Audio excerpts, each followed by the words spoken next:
글로벌 비트 출발하겠습니다. 전일까지 8일 연속 힘차게 달려온 뉴욕 증시, 간밤에는 그 랠리를 끊었습니다. 그래도 다행히 낙폭이 아주 크진 않았죠. 네, 사실 사상 최장기간 랠리를 이어가나 하는 기대감이 좀 있었는데 간밤 글로벌 시장은 좀 쉬어가는 듯한 흐름을 보였습니다. 그래도 그 안에서 차별화 장세를 보이면서 움직이는 종목들이 있어서 어떤 일정과 이슈들을 소화하면서 흘러갔는지 잠시 후에 헤드라인 체크해 보도록 하겠고요. 그럼 체린 앵커와 함께 간밤 글로벌 시장 상황부터 체크를 좀 해보겠습니다. 간밤 뉴욕 시장 좀 분위기가 어땠을까요? 네, 사실 오르는 날이 있으면 이렇게 좀 쉬어가는 날도 있기 마련이죠. 시장의 포인트 어디서 잡아보면 좋을지 시황부터 정리해 드리겠습니다. 장 초반에는 3대 지수 모두 이렇게 상승의 시도가 있기도 했습니다. 하지만 그 힘이 부족했고요. 장중 내내 보합권에서 움직이다가 결국에는 약보합권에서 마감을 지었습니다. 이유를 찾아보자면 일단 전일까지 워낙 오랫동안 달려왔다. 그리고 두 번째로는 내일 발표될 7월 FOMC 의사록, 그리고 금요일에 있을 잭슨홀 미팅에서 파월의 연설, 이것들이 어떻게 나오는지 일단 지켜보자라는 관망 심리가 등장한 것으로 해석해 볼 수 있겠습니다. 히트맵을 열어서 전반적인 섹터와 종목별 분위기도 확인해 보겠습니다. 일단 엔비디아가 전일까지 6거래일 연속 랠리를 이어가다가 오늘은 2% 하락하면서 127달러 선의 거래를 마쳤습니다. 엔비디아뿐만 아니라 인텔, TSMC, 마이크론 등의 여타 반도체주들도 오늘은 쉬어가는 모습이 나타났고요. 그러면서 필라델피아 반도체 지수 역시 1%가량의 약세 움직임을 나타냈다는 점 체크를 해보시면 좋겠습니다. 그 와중에도 어제 ZT 시스템즈에 대한 인수를 발표했던 AMD의 주가는 0.7% 오름세를 나타냈다는 점 체크가 가능하겠고요. 기술 섹터 내에서 오늘 아주 크게 오른 종목이 하나 있습니다. 이쪽에 초록불을 켜고 있는 팔로알토 네트워크스가 되겠는데요.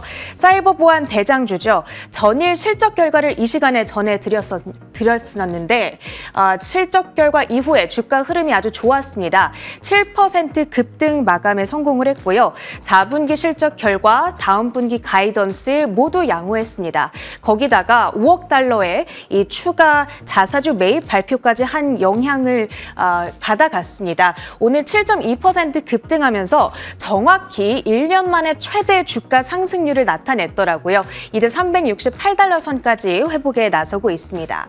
다음으로는 헬스케어 섹터로 좀 가보겠습니다. 오늘 시장의 하락을 그래도 좀 방어해줬던 종목이 바로 대장주 일라이릴리가 되겠습니다. 주가 3% 급등했는데요. 긍정적인 임상 결과가 전해졌습니다. 이 릴리의 비만약이죠. 마운자로와 젯바운드에 들어가는 핵심 원료, 발음이 좀 어려운데요. 터제파타이드라고 하는 원료입니다. 이를 3년간 장기 복용을 하게 된다면 2형 당뇨병에 대한 발병 위험을 94%까지 감소시켜준다. 이런 상당히 긍정적인 임상 결과가 나타났는데요. 릴리의 경우에는 최근 실적을 통해서도 경쟁사인 노보노디스크보다 비만약에 대한 굉장히 견조한 수요가 받쳐주고 있구나, 이 사실을 증명해 줬습니다. 릴리와 노보, 과연 비만약 시장에서 누가 선두의 위치를 가져갈 것인가, 지금 전문가들 사이에서도 의견이 상당히 분분한데요. 오늘 전해진 이 소식이 릴리가 주도권을 잡게끔 하는데 도움이 될지 지켜봐야겠고요. 오늘 주가는 950달러 선 거의 근접한 채 거래를 마쳤습니다. 다음으로는 산업 섹터로 가보시죠. 보잉의 주가가 4% 급락세를 나타냈습니다. 장거리 여객기 777X의 시험 비행을 중단키로 결정했는데요. 구조적인 결함이 발견됐다는 설명입니다. 그런데 이 777X는 당초 예상했던 것보다 이미 4년이나 출시가 딜레이된 바 있습니다. 이렇게 계속해서 출시가 딜레이 된다면 결국에는 눈덩이처럼 비용 부담이 늘어날 수밖에 없는데요. 그러다 보니까 주가에는 부정적으로 작용을 하게 됩니다. 오늘 다우지수 하락의 주범으로 작용했던 보잉 4.2% 급락한 172달러 선에 종가를 형성하고 있습니다. 다음으로는 금융 섹터로 가보겠습니다. 뱅크 오브 아메리카 오늘 금융 섹터 내에서 가장 두드러지는 하락률을 나타냈는데요. 한 달 전 워렌 버핏의 버크셔 해서웨이가 이 뱅크 오브 아메리카의 지분을 2조 원어치 매각했다. 상당히 큰 이슈가 됐었습니다. 이 지분 축소가 끝나지 않은 것으로 나타났는데요. 새로 공개된 공시에 따르면 지난 3거래일 동안 뱅크 오브 아메리카의 주식을 1,390만 주가량 추가 매각한 것으로 나타났습니다. 이제 버크셔가 들고 있는 지분의 규모는 11.9%로 줄어들게 됐는데요. 10% 이상 홀딩을 하고 있는 한 매각할 때마다 계속해서 공시를 해야 하는 의무가 있습니다. 추가 매각 소식이 들려올 때마다 업데이트를 해드릴 텐데요. 사실 이 뱅크 오브 아메리카는 금융위기가 발발했던 이후죠. 2011년부터 워렌 버핏이 참 사랑했던 종목으로 아주 유명합니다. 이제는 이 종목에 대한 생각이 좀 바뀐 건지도 모르겠습니다. 앞으로 계속해서 주시해볼 필요가 있겠고요. 오늘 시장의 한 가지 특이사항을 좀 잡아보자면 에너지 섹터가 아주 크게 빠졌죠. 그런데 전통 정유주들 그리고 신에너지 특히나 대표적인 태양광 관련주들이 동반 하락하는 움직임이 나타났습니다. 사실 전통주들, 전통 석유주들 그리고 태양광 관련주들이 같이 빠지는 경우는 그렇게 흔치 않기 때문에 이 부분을 좀 주목해 볼 필요가 있겠는데요. 엑슨모빌이라든지 쉐보론 등의 정유주들 혹은 메라슨 오일, 옥시덴탈 페트롤리움 모두 2%에서 3% 정도의 낙폭을 기록했습니다. 중동 리스크가 완화하고 있고 또 중국의 경기 부진을 이들 정유주들의 하락 이유로 찾아볼 수가 있겠고요. 그 밖에도 선런이라든지 퍼스트솔라 등의 태양광 주식들이 3에서 4%가량의 낙폭을 기록했다는 점 역시 오늘의 포인트로 잡아보시면 좋겠습니다. 그 밖에 시장을 움직였던 특징주들도 정리해 보겠습니다.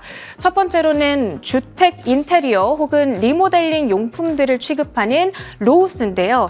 기대 이하의 매출에도 어닝 비트를 기록했습니다.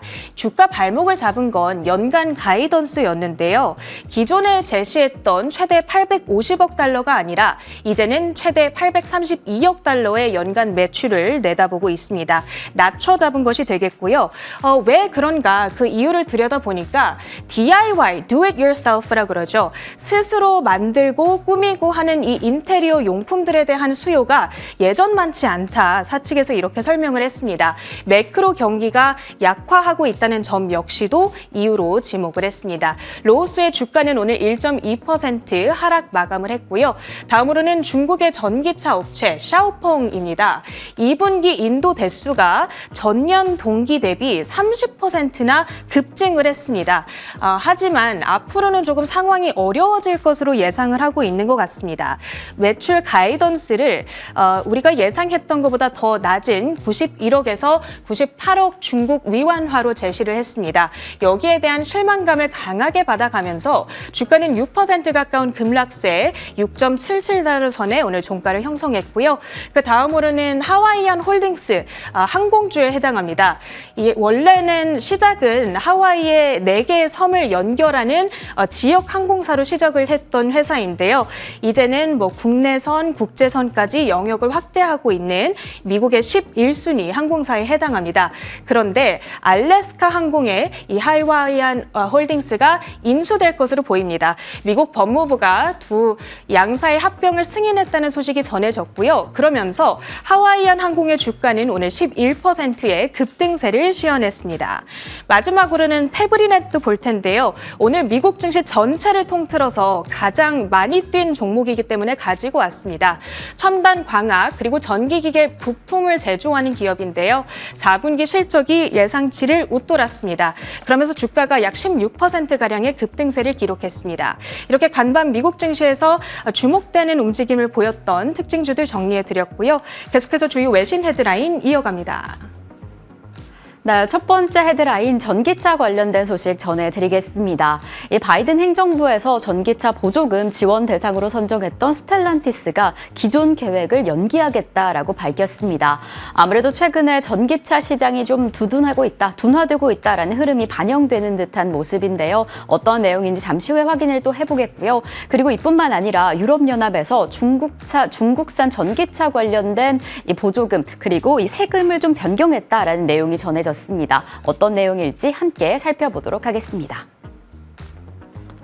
미국 3대 자동차 제조사 중 하나인 스텔란티스가 전기차 생산시설 보조금 지원 대상으로 선정됐던 일리노이주 자동차 공장의 계획을 연기한다고 밝혔습니다. 이전 바이든 행정부는 스텔란티스 벨비어 공장의 생산시설로 전환하는 프로젝트에 3억 3,476만 달러를 지원할 계획이었으나 벨비디어 공장 관련한 계획 지연에 지금 노조가 크게 반발하고 있습니다. 최근 전기차 시장의 성장세가 둔화로 이어지며 전기차 제조사들은 신규 시설 투자에 속도를 조정하고 있는 모습이 이어지고 있습니다. 네, 이렇게 전기차 시장이 최근에 화두입니다. 아무래도 대선을 앞두고 해당 이슈에서 가장 큰 변화가 있을 것이다라고 점쳐지고 있는 부분인데요. 만약에 트럼프 전 대통령이 당선이 된다라고 한다면 이 바이든 행정부가 유지하고 있었던 전기차 관련된 보조금이 중단되거나 완전히 뒤바뀔 것이다라는 전망이 팽배하기 때문입니다. 사실 누가 당선이 될지 아직은 좀 분분한 상황이지만 확실한 건 변동성이 일어날 수 있다라는 부분입니다.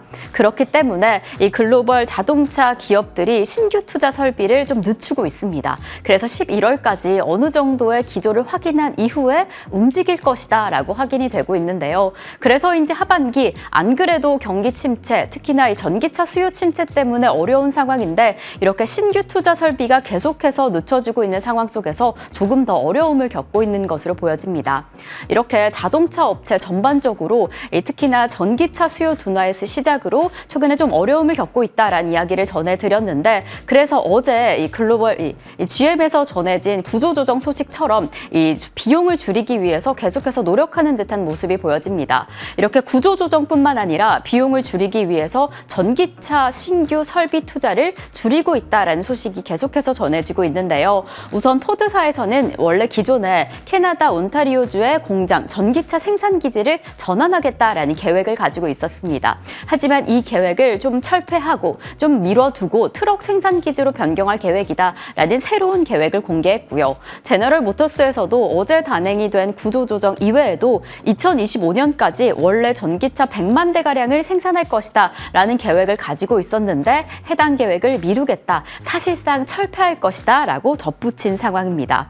이렇게 지금 전기차 수요 때문에 이 글로벌 완성차 업체들의 전반적인 좀 부진한 흐름이 확인이 됩니다. 이러한 흐름 속에서 이 유럽연합은 중국산 전기차 관련해서 관세를 소폭 인하했다라는 소식이 전해졌는데요. 이러한 부분 최고가율 대비해서 인하한 상황이지만 이러한 부분은 아무래도 이 유럽 그리고 전기차 시장 전반에서 이 중국산 전기차의 가격 경쟁을 좀 긴장하고 있다. 그 부분에 위기를 좀 꽂고 있다라고 해석이 되기도 합니다. 지금 소폭 인하된 수치이긴 하지만 그럼에도 불구하고 상당히 높은 수준의 관세, 어느 정도 차별이 느껴진다 하는 관세이기 때문에 중국은 여전히 좀 반발하고 있습니다. 지금 오는 10월 30일에 해당 내용에 관련해서는 확정안이 공개될 것이다라고 정해져 있는 상황인데 어떠한 변화가 있을지 지금 드리워져 있는 전기차 시장의 침체, 특히나 중국과의 관계는 어떻게 풀어갈 수 있을지 저희와 함께 계속 확인해 보시면 좋을 것 같습니다. 자, 그럼 저희는 두 번째 헤드라인으로 넘어가 보겠습니다. 지난주 홈디포의 실적에 이어서 간밤에 주택개조 소매업체인 로우스가 실적을 공개했습니다. 사실 로우스 실적 공개 이전부터 홈디포에서 어느 정도 예상했던 부분이 있었기 때문에 좋지 않은 흐름일 것이다라는 전망은 있었는데요. 어떤 내용일지 자세히 살펴보도록 하겠습니다. 주택자재 유통체인 로우스가 분기 실적을 공개했습니다. 2분기 주당 순이익은 시장의 예상치를 상회했으나 매출이 시장의 예상치를 하회했습니다. 분기 매출 전년 대비 5.6% 감소한 235억 9천만 달러로 시장의 예상치에 미치지 못한 수준이었습니다. 이에 주택개조 소매업체의 7분기 연속 판매 감소가 확인됐습니다. 로우스는 상반기에 압박을 받은 이후에 최근에 이어지고 있는 거시경제 환경을 이유로 연간 가이던스를 낮춰 잡으며 발표 이후 주가는 1%대 낙폭을 보였습니다. 이렇게 홈디포에 이어서 로우스까지 매출 측면에서 하락하는 듯한 감소하는 추세가 확인이 되었습니다. 이로써 이러한 홈디포 관련 기업들이 7분기 연속으로 소매 판매가 위축되는 듯한 흐름을 보인 건데요. 아무래도 최근에 소비자들이 이 주택 개선을 위한 지출을 크게 자제하고 있는 듯한 모습입니다. 이 매출이 이렇게 감소를 하고 기존의 주택 소유자뿐만 아니라 이 앞으로 구매를 희망하는 그런 대상자들이 금리 인하를 좀 기대하고 있는 듯한 상황입니다. 그래서 이 높은 인플레이션과 지금 금리 상황에 좀 긴장을 하고 있기 때문에 해당 매출이 좀 힘을 내지 못하고 있는 상황인데요. 이 전반적인 수요 사이클을 확인을 해봤을 때도 이 팬데믹 시기에 여러 가지 수요로 인해서 구매를 앞당긴 주택 수요자들이 있기 때문에 그 이후에 좀 부진한 흐름이 확인이 되기도 합니다. 이에 금리 인하에 대한 기대감 그리고 인플레이션에 대한 위기감 때문인지 최근에 매출이 영 힘을 내지 못하고 있는 상황이죠. 이렇게 주택 구매나 주택 개조에는 정말 큰 비용이 필요하기 때문에 해당 지금 상황과 같은 높은 모기지 금리는 주택 시장을 침체하는데 이렇게 이 주택을 개조하는 시장을 침체하는데도 큰 영향을 미치고 있는 상황입니다. 그리고 대선도 그리고 금리 인하에 대한 일정도 앞으로 좀 불안감을 유지시키고 있기 때문에 해당 이슈들이 어떻게 해결이 될지 어떻게 소화가 될지는 계속 좀 살펴보시는 게 중요할 것 같습니다. 이렇게 소비재 관련 기업들 경기 민감주들이 좋은 실적을 보이지 못했음에도 불구하고 일각에서는 소비재 종목에 대해서 조금 더 집중하자라는 의견이 나오고 있습니다. 이 소비재 종목에 대한 시험이 다가온다. 이번 주가 바로 그 시험대다라는 의견을 CNBC에서 전한 상황인데요. 이 모건 스탠리의 이에게 전해보면 전문 투자자 그룹이 2분기에 이미 소비재 섹터를 크게 확대한 흐름이 확인이 되었습니다. 기술주 다음으로 차선호주로 이미 소비재 섹터를 유지하고 있는 듯한 모습인데요. 웬디스 컴퍼니나 벨스앤바디웍스와 같은 기업들을 크게 담아내면서 지금 소비재에 집중하고 있다라는 흐름이 확인이 되었습니다. 사실 이뿐만 아니라 최근에 버크셔 해서웨이가 울타뷰티를 담은 것이 좀 이슈가 됐는데요. 이러한 흐름에서도 지금 소비재에 집중을 하면서 전형적인 가치 투자에 좀 집중을 할 때이다. 가격의 메리트를 좀 받아보고 가치에 좀 집중해보자라는 흐름도 확인이 됩니다. 이러한 흐름 안에서 이번 주 최대 소매 업체들의 판매 실적 계속해서 이어집니다. 그래서 타겟과 같은 기업들, TJX와 메이식스와 같은 기업들이 어떠한 소비재 흐름을 설명할 수 있을지 지금 경기의 상황을 어떻게 묘사하고 있는지 해당 실적 이슈까지 저희와 함께 체크해 보시면 좋을 것 같습니다. 자, 그럼 저희는 세 번째 헤드라인으로 넘어가 보겠습니다. 이 간밤 시장 안에서 일라이릴리의 주가 상승이 좀 확인이 됐었죠. 사실 지난 실적 발표 이후에 좋은 흐름을 보였는데 또다시 이렇게 한번 당뇨병 발생 위험을 크게 줄였다라는 테스트 결과에 3% 넘는 상승세를 보였는데요. 어떤 내용일지 자세히 살펴보도록 하겠습니다. 대형 제약사인 일라이릴리는 비만 당뇨병 치료제인 젯바운드와 마운자로의 주성분인 터제퍼타이드가 비만 또는 과체중 성인의 E형 당뇨병 발병 위험을 94%가량 감소시킨다는 후기 임상시험 결과를 내놓았습니다. 터제퍼타이드는 당뇨병 전 단계인 비만 또는 과체중 성인에게 투약했을 당시 투여한 결과 당뇨병 발병 위험을 크게 줄었고 이 약물을 주간 단위로 복용한 성인의 경우 176주 이후에 평균 22.9%의 체중 감소 효과를 보였습니다.